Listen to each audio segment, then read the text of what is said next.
우리 사람은 건강하게 살려고 합니다.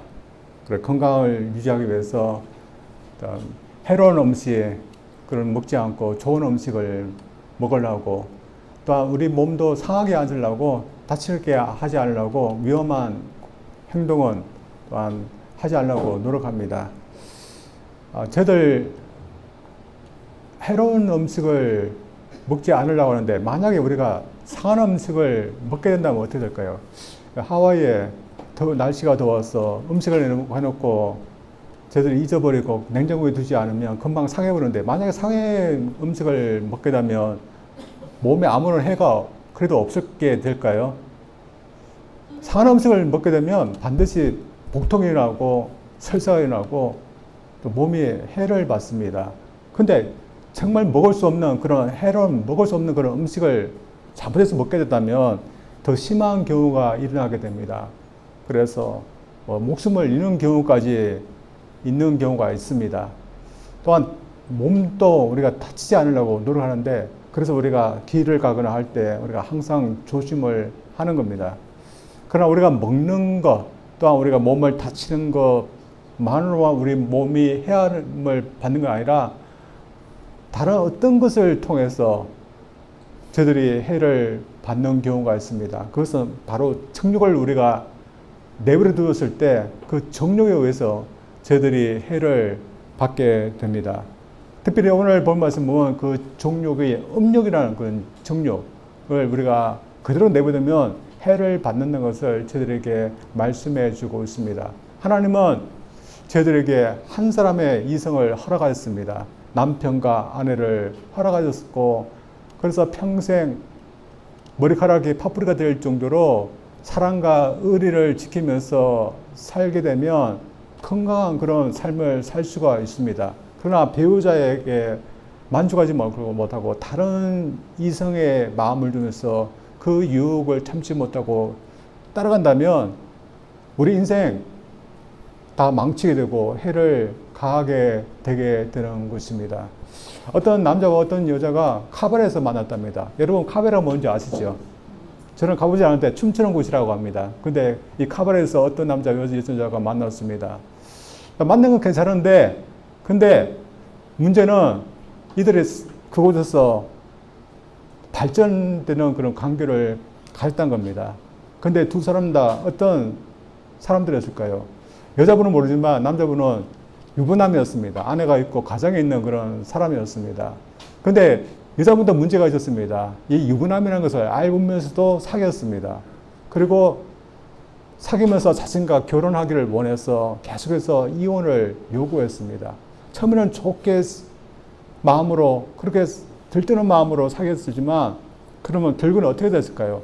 계속해서 이혼을 강요하고 그러니까 결국에는 이 유부남이 이 여자분을 살해하는 것까지 가게 됐습니다. 어떻게 보면 처음부터 이게 해를 받는 그런 관계였습니다. 그래서 악은 우리 인생을 망치게 하고 있지만, 사람들은 악이 자신들 인생을, 영혼을 망치게 한다는 것을 인식하지 못하면서 살기 때문에 지금도 좋은 음식을 먹고 또한 운동을 하면서 자신의 몸은 가꾸려고 하지만 정말 자신을 해하게 하는 악은 멈추지 않는 것 같습니다. 그래서 오늘 본 말씀은 저희를 정말로 망치게 하는 것이 악이라는 것을 저희에게 말씀해 주면서, 그것이 사실이기에 두려워하고 악은 어떤 모양으로 우리에게 잊지 못하게 해야 된다, 그런 사실을 우리가 기울여야 될 줄 믿습니다. 오늘 보면은 한 악을 행한 사람이 나옵니다. 고린도 교회 식구였습니다. 남자였는데 자신의 아버지의 아내를 취하는 그런 악을 행했습니다. 아버지의 아내를 취하였으니까 이 남자에게는 아버지의 아내가 누구를 말할까요?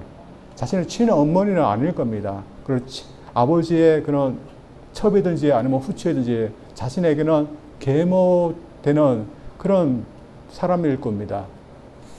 그리고 본문에는 그의 아버지가 살아있는지 또 죽었는지에 대해서는 나오지 않습니다. 그래서 생전에 이런 불륜을 가졌는지, 아니면 죽고 난 후에 아버지의 그 아내를 자신의 취해서 불륜을 일으키는 일은 모릅니다.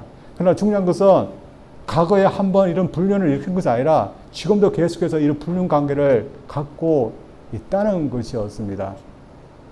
이 불륜에 대해서 하나님은 단호한 말씀을 하셨습니다. 어떤 말씀을 하시는지 레위기 20장 11절 말씀은 죽어야 되는 그런 죄로 말씀하고 있습니다. 그래서 이렇게 말씀하고 있습니다. 누구든지 그의 아버지의 아내와 동침하는 자는 그의 아버지의 하체를 범하였은즉 둘 다 반드시 죽일지니 그들의 피가 자기들에게로 돌아가리라. 유대인들이라면 분명히 죽어야 된다고 하면서 죽게 했을 것입니다. 그러나 이들은 유대인들이 아니었을 것입니다. 그리고 고린도 교회 식구들 중에서 많은 사람들이 유대인들이 아니었습니다. 그래서 우리는 유대인들이 아니기 때문에 하나님께서 말씀하신 유대 그 경전, 구약 성경의 규례대로 우리는 하지 않아도 된다. 그렇게 생각하면서 변명했을 줄 모릅니다. 그러나 유대인들은 아니었지만 그들은 누구였습니까? 예수를 믿고 하나님의 명령, 규례에 따라서 살아야 되는 하나님의 백성들이 되었기 때문에 규례가 자신들에게도 적용됨을 알고서 하나님의 규례를 깨트린 것에 대해서 두려워야 되는 것입니다. 그런데 이것을 범했던 남자나 여자나 두려워하지 않고 교회 식구들도 전혀 두려워하지 않았습니다. 그리고 이런 일이 자신의 교회에서 버젓이 일어나는 것에 대해서 통안하고 또한 마음 아프게 생각하는 사람은 없었습니다. 하나님의 왜 두려워하지 않았고 왜 이런 악한 일이 교회 내에서 일어나고 있는데 왜 아무런 조치를 하지 않고 내버려두는 이유가 무엇이었을까요? 자신들의 생각에 자신들이 맞다고 생각하는 잘못된 기준 때문에 그랬습니다. 우리 모든 그리스도인은 주님의 권위 아래 있습니다. 그래서 주님의 명령을 듣고 살아야 되지만 고린도 교회 식구들은 그렇지 않으려고 했습니다. 자신들의 세상의 철학, 지혜를 갖고서 자신들이 판단을 하고 있습니다. 그래서 하나님의 명령, 주님의 명령이 어떠하든 것이 자신들이 판단할 수 있다고 생각하기 때문에 하나님이 죽을 죄라고 하여도 두려워하지 않고 또한 이런 일이 교회에 벌어지고 있지만 그대로 벌어두었던 것이었습니다. 따라서 오늘 본 말씀에서 바울 사도는 이 범죄를 행했던 이 남자만 책망하는 것이 아니라 교회 전체에 대해서 책망하고 있습니다. 왜냐하면 교회 전체가 책임이 있기 때문에 책망을 하고 있는 겁니다. 1절에서 2절까지 책망하는데 한번 보겠습니다. 너희 중에 심지어 음행이 있다 함을 들으니 그런 음행은 이방인 중에서도 없는 것이라. 누가 그 아버지의 아내를 취했다 하는도다. 그리하고도 너희가 오히려 교만해졌어. 어찌하여 통한에 여기지 아니하고 그 일을 행한 자를 너희 중에서 쫓아내지 아니하느냐. 이 고린도 교회 식구들이 바울의 이 책망을 받아들였을까요? 저는 고린도 교회 식구들이 바울의 이 책망을 대해서 오히려 불평했으라고 생각합니다. 왜냐하면 이전에도 바울이 편지를 써서 이 문제에 대해서 한번 권고했습니다. 음행하는 자와는 절대로 사귀지도 말라, 밥도 같이 먹지 말라 하면서 엄하게 경고를 했는데 이들이 듣지 않았고 이 같은 일이 또 일어나자 이것에 대해서 경홀히 여기면서 내버려 두었던 것이었습니다. 그래서 그들은 어떤 생각을 했을까요? 큰 문제도 아닌데 왜 바울 사도가 크게 문제를 만들고 있느냐 그렇게 생각하실 줄 모릅니다. 그럼 누구의 생각이 맞을까요? 공연히 바울 사도가 문제를 만들고 있는 것일까요? 이 음행은 그리스도에게 매우 심각한 문제이고 또 모든 사람들에게도 심각한 그런 문제입니다. 왜냐하면 악이 가져오는 심각한 사실 때문에 그러한 것입니다. 그래서 그는 계속해서 이 사실을 강조하고 있기에 저들도 악이 가져오는 사실이 있기 때문에 저들도 조심하고 또한 저들도 이 악에 대해서 벗어나려고 저들이 노력해야 될 줄 믿습니다. 중요한 사실이 뭘까요?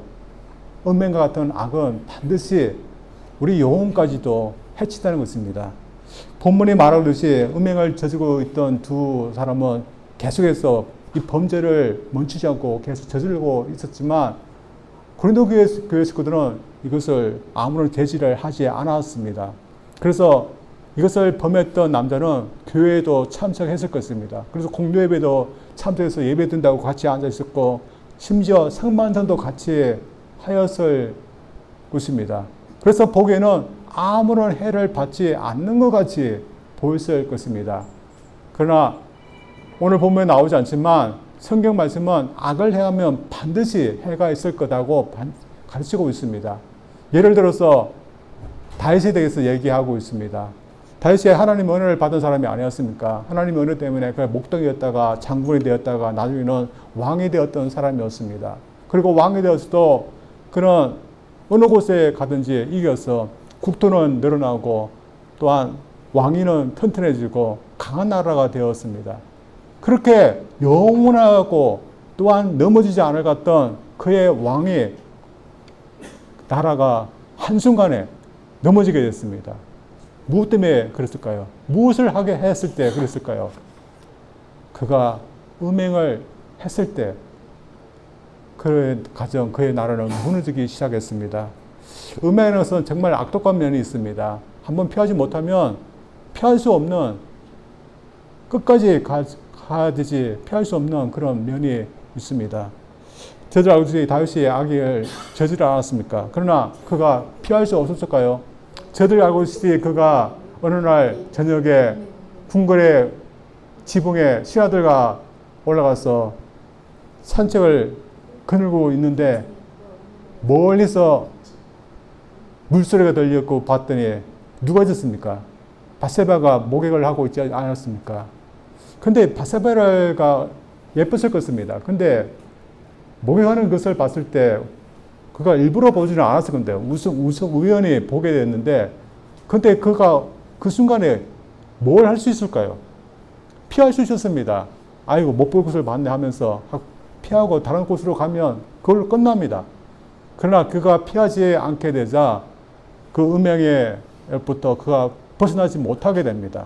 그가 한번 보자 그는 더 보고 싶은 마음에서 여인을 부르게 됩니다. 불렀더니 처녀가 아니었습니다. 자신의 충신이었고 부하였던 우리아의 아내였습니다. 그러나 한번 시작했던 그 범죄는 막을 수가 없었습니다. 그래서 유부녀인 줄 알면서도 범죄를 저질렀습니다. 그러나 그가 간과했던 악의 그 피해는 너무나 큰 것이었습니다. 그가 악을 행했기 때문에 우리의 가정에 대해서 그가 어떤 피해를 주었을까요? 그의 가정을 완전히 망가뜨려 버리고 말았습니다. 우리아가 살아있을 때도 밧세바와 그의 남편 우리아가 바른 관계, 바른 가정 생활을 이룰 수 없면서 살아갈 수 있었을까요? 그렇지 못했을 것입니다. 이 가정으로만 끝났을까요? 다윗의 가정도 음행으로 말미암아 큰 피해를 입게 됩니다. 그래서 그의 가정을 보면 이 자녀들이 굉장히 힘들었습니다. 그래서 장남이었던 암놈이 누이 동생 다말을 범하는 일이 일어났고 또 압살롬이 이것 때문에 살해하고 또 압살롬이 자신의 왕위를 탐내서 반역하는 일까지 일어났습니다. 그의 가정이 왕자가 이 음행으로 말미암아 무너지고 있었던 것이었습니다. 그가 무슨 말을 할 수 있었겠습니까? 자신이 범죄를 했기 때문에 온 피했기 때문에 그는 아무 말을 할 수가 없었습니다. 이처럼 분명히 고린도 교회에 있던 이 남자와 여자도 범죄를 했기 때문에 분명히 피해가 있었을 것입니다. 세상 사람들은 범죄를 해도 겉으로만 드러나지 않으면 괜찮다 그렇게 생각합니다. 그래서 음행을 저질러도 배우자가 모르면 괜찮고 또한 배우자가 모르기 때문에 가정생활에 영향을 미치지 않고 또한 직장생활, 사회생활하는데 아무런 영향을 미치지 않으면 괜찮다. 그렇게 많은 사람들이 생각합니다. 그러나 악을 행하면서도 자신의 양심에 대해서 아무런 문제가 없고 하나님과의 관계에 대해서도 아무런 문제가 없는 것일까요? 자신의 양심에도 해를 주고 있는 거고 특별히 하나님과의 관계에서도 벌써 해를 주고 있는 것입니다. 그래서 악을 계속해서 범한다면 결국에는 자신의 영혼을 망가뜨리고 마는 것입니다. 그러나 이것은 개인적으로만 해만 주는 것이 아닌 겁니다. 공동체에도 해를 주는 겁니다. 이 고린도 교회가 이 사람 때문에 어떻게 됐을까요? 고린도 교회는 하나님의 말씀을 따라서 진리를 전해야 되고 거룩한 공로를 주어야 됩니다. 그러나 악을 눈 감아주기 때문에 고린도 교회는 하나님의 말씀에 대해서 제대로 전할 수 있었을까요? 악을 감싸주는 이 교회가 하나님의 진리에 대해서 어떻게 말씀할 수 있겠을 겁니까? 그 교회는 벌써 하나님의 진리를 전해야 되는 큰 것을 잃어버리게 되었습니다. 그리고 만약 계속 이 문제를 조치를 취하지 않는다면 교회가 어떻게 됐습니까? 결국에는 다 부패하고 하나님의 진리에서 떠나게 되는 그런 교회가 될 겁니다. 저희 교회도 이런 문제가 있게 되면 어떻게 될까요? 저희 교회가 만약에 한 덩어리의 밀가루 반죽과 같고 또 악이 곰팡이 균과 같은데 밀가루 덩이 같은 교회에 곰팡이 균 같은 악이 있다면 제 교회는 어떻게 될까요? 제 교회는 다 거룩하고 다 좋으니까 이런 악이 있어도 눈 감아줄 수 있고 괜찮을까요? 안 그런 겁니다. 악이 있으면 그 악을 인해서 첨년되어서 모두 똑같이 부패해야 되고 그 영향을 인해서 피해를 보는 겁니다. 교회는 이로 인해서 타락하게 되는 겁니다. 그래서 반드시 악은 조치를 해야 되는 겁니다. 그래서 두 번째로 성도로서 건강하게 살기 위해서는 반드시 악은 조치를 해야 되는 겁니다. 그래서 이러면서 고린도 교회에서처럼 이미 악이 번지고 있다면 어떤 조치를 해야 될까요? 바울 사도는 굉장히 단호하게 조치를 내렸습니다. 5절 말씀과 11절, 13절 말씀 계속 읽어보겠습니다. 이런 자를 사탄에게 내어주시니 이는 육신은 멸하고 영은 주 예수의 날에 구원을 받게 하랍니다. 이제 내가 너에게 쓴 것은 어떤 형제라 일컫는 자가 음행하거나 탐욕을 부리거나 우상 숭배를 하거나 모욕하거나 술 취하거나 속여 빼앗거든 사귀도 말고 그런 자와는 함께 먹지도 말라 함이라. 밖에 있는 사람들은 하나님이 심판하시노와 이 약한 사람은 너희 중에서 내쫓아라. 바울의 조치는 굉장히 엄합니다. 어떻게 하라고 했습니까? 이런 일을 한 사람을 교회에서 내쫓으라. 현대교회에서는 참 정의하기가 힘든 그런 말씀입니다. 그러나 그 원리, 정신은 제대로 해야 되는 것입니다. 바울은 이런 조치를 하라는 그런 이유가 그의 육체는 멸하고 그의 영혼은 주님의 예수님의 그 날에 영혼을 구원받게 하기 위해서라는데 이 무슨 뜻일까요? 그를 사탄에게 내어주라고 하였습니다. 이 말이 그를 사탄에게 내어줘서 그냥 죽게 해서 영혼이라도 구원받게 하기 위해서라고 라는 그런 말일까요? 어떤 학자들 그렇게 얘기에 동의하지만 그러나 교회 공동체에서 내쫓아서 세상에서 하나님의 그런 믿음 없이 고생하면서 한번 살아보게 하도록 내쫓게 하기 위해서라는 그런 의미인 것 같습니다. 그래서 교회 없이 세상에서 안 믿던 그 방식대로 사는 것이 얼마나 고통인지 알아서 해결하게 하고 그래서 다시 돌아오게 하기 위해서 이런 조치를 내린 것이었습니다. 오늘날 이렇게 조치를 내린다면 큰 효과가 없을지도 모르지만 당시만 해도 교회에서 내쫓으면 고통이 있었고 그래서 해결하고 돌아오는 일이 있었던 것 같습니다. 오늘날 교회에도 이런 불미스러운 일들이 일어나면 어떻게 될까요? 어떤 교회에 불륜이 일어나면 어떻게 해야 될까요? 그냥 가만히 있어야 될까요? 반드시 조치를 해야 됩니다. 어떤 조치를 해야 될까요? 바울 사도와 같이 다 모든 교회 사람들에게 공론화시켜서 집사님 아무개 성도님 하면서 정죄하고 나가세요 하면서 그렇게 해야 될까요? 이건 마지막 방법이라고 생각합니다. 그래서 예수님은 마지막 방법을 쓰고 그 이전에는 다른 방법을 쓰라고 우리에게 말씀하고 있습니다. 말씀하신 것이 마태복음 18장 15절부터 한번 읽어보겠습니다. 내 형제가 죄를 범하거든 가서 너와 그 사람과만 상대하여 금고하라.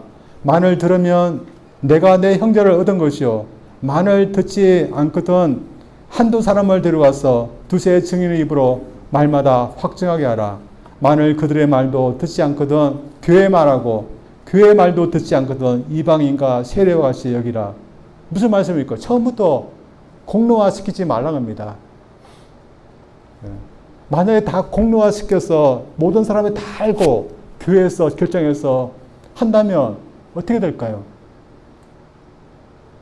수시스러워서라도 해결이 되지 않을 겁니다. 그래서 우선은 아는 사람이 있다면 그 사람과만 해결하도록 해라. 그것도 안 되면 목사님이나 다른 어떤 직분자들과 함께 가서 공고해라. 그것도 되지 않으면 이제 교회에다가 얘기하고 공론화시켜라. 그리고 교회 이름으로 공고해라. 그리고 교회 이름으로 했는데도 듣지 않는다면 그때는 징계하라. 그 말씀을 하고 있습니다. 저는 제 교회에 어떤 큰 문제가 일어나서 회의를 하고 징계안을 처리하지는 않았습니다. 제가 목회하면서 그런 일은 없었습니다. 왜냐하면 제가 목회했던 교회는 제 교회밖에 없기 때문에 또 제 교회는 그런 큰 문제가 일어나지 않았습니다. 그래서 저희 교회는 불륜도 없었고 뭐 사기하는 것도 없었고 그런 게 없기 때문에 참 감사합니다. 그러나 현대교회 어떤 교회는 이런 불륜도 일어나고 사기도 일어나고 서로 다투고 하는 그런 일들이 많이 일어나고 있습니다. 그래서 어떤 교회 목사님이 유명한 목사님인데 자기 교회 식구들만 상담을 하는 게 아니라 다른 교회 성도들도 상담을 해 왔다고 합니다. 어떤 지역의 여자 집사님도 상담을 해 왔습니다. 어떤 문제였을까요? 자신의 교회에 있는 어떤 한 남자 성도와 불륜을 가진 관계를 맺은 것이었습니다. 어떻게 해서 그런지 모르지만 그러나 다행히도 자신의 남편분도 그리고 그 상대방의 아내분도 아직 모른다고 합니다. 그러나 같은 교회에 나가기 때문에 참 마음이 불편한데 어떻게 해야 되냐고 상담해 온 것이었습니다. 여러분 같으면 뭐라고 대답할까요? 우리는 벌써 답을 알고 있습니다. 그러나 정말 큰 문제는 이런 사회에서 일어나는 그런 세상에 일어나는 그런 악한 일이 교회에서도 지금도 일어나고 있다는 겁니다. 그래서 교회에서 바른 조치를 해야 됩니다. 그런데 교회에서 바른 조치를 하고 있을까요? 교회에서 바른 조치를 못하고 있다고 생각합니다. 그리고 가장 큰 문제는 교회 내에서도 죄에 대해서 악에 대해서 생각하지 않고 있다는 겁니다. 예수님은 유월절 어린 양으로서 우리 죄를 죄하기 위해서 희생하셨습니다. 예수님에게는 이 죄, 이 악의 문제는 당신의 생명을 줘야 될 문제였습니다. 우리 성도들도 마찬가지입니다. 저희들도 이 문제, 이 악, 이 죄는 성도로서 사느냐 죽느냐의 그 문제인 것입니다. 사실 한 가지 악이 세상에서도 어떤 사람은 완전히 망가뜨리게 합니다. 그래서 저희들도 이 악에 대해서 조치를 낼 때 항상 이 악이 나에게 어떤 영향을 미칠까, 어떤 해를 미칠까, 우리는 항상 생각하면서 조치를 해야 됩니다. 어떤 사람도 이런 후회를 한 적이 있습니다. 1960년대에 굉장히 유명했던 그런 공군 장교였던 것 같습니다. 미 공군 역사상 처음으로 폭격기 조종사가 됐던 여성 장교라는 사람인데 풀리라는 그런 장교였습니다. 그가 B-52 폭격기를 보는데 여러 노력을 해서 남자 조종사들도 힘든 그런 폭격기 조종사가 되었습니다. 그래서 그가 얼마나 영광이 되었을까요? 그리고 얼마나 그가 기뻤을까요? 근데 그 기쁨과 그 영광에 얼마 가지 못했습니다. 한 남자와 잘못된 만남으로 인해서 무너지게 되었습니다. 그녀는 그때 중이었고 또 미혼이었습니다. 근데 그때 만났던 남자는 민간이었습니다. 그 부대에서 일하는 그 축구를 가르치는 코치였는데 아내가 부대에서 일했던 그런 여성 사병이었습니다. 근데 우연히 만났는데 관계가 깊어지고 깊어져서 불륜을 저지르는 그런 관계까지 발전하게 됐습니다. 근데 그 관계가 들키지 않고 계속해서 유지될 수 있을까요? 결국에는 사병의 아내에게 들키게 되었고 고소를 당하게 됐습니다. 그리고 나중에는 불명예 죄들을 하게 되었습니다. 그녀가 나중에 후회하고 보이지만 그러나 돌이킬 수 없을 만큼 모든 것을 다 잃게 됐습니다. 그녀가 처음부터 내가 이런 일을 하면 나의 모든 것을 다 잃게 되리라고 그녀가 생각했을까요? 그녀가 조금이라도 생각했으면 처음부터 이런 불륜의 관계 갖지 않았을 겁니다. 저들도 마찬가지입니다.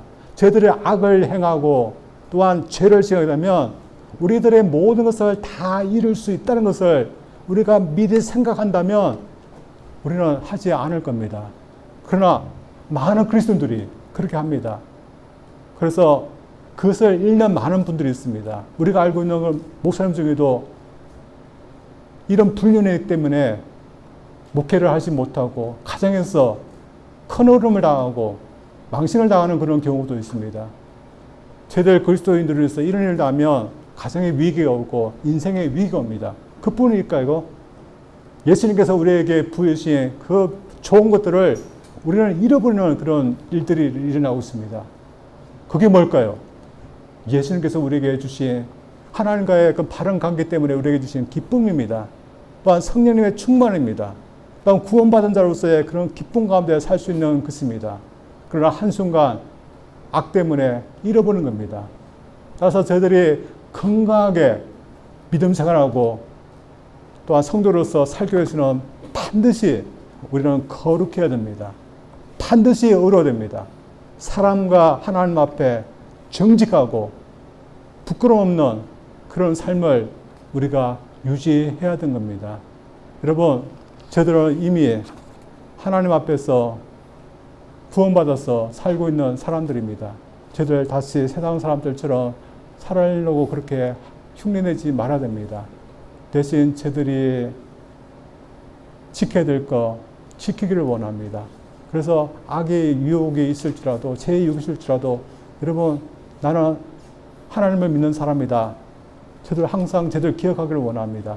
그리고 저들이 잃게 되는 것과 저희들이 지금 갖고 있는 것을 잘 계산하기를 원합니다. 여러분, 우리가 갖고 있는 것이 죄를 지어서 그것보다 훨씬 좋은 겁니다. 그래서 죄를 지어서 우리의 소중한 것을 잊지 말고 우리가 갖고 있는 거 기쁨으로 지킬 수 있는 것을 원합니다. 그래서 악에 지지 말고 기쁨으로 저들이 거룩을 지키고 또 의로움을 지켜서 저들이 힘 있는 그리스도인으로서 또 영향력 있는 그리스도인으로서 저들이 살 수 있기를 주님 이름으로 축원드립니다. 우리 기도합니다.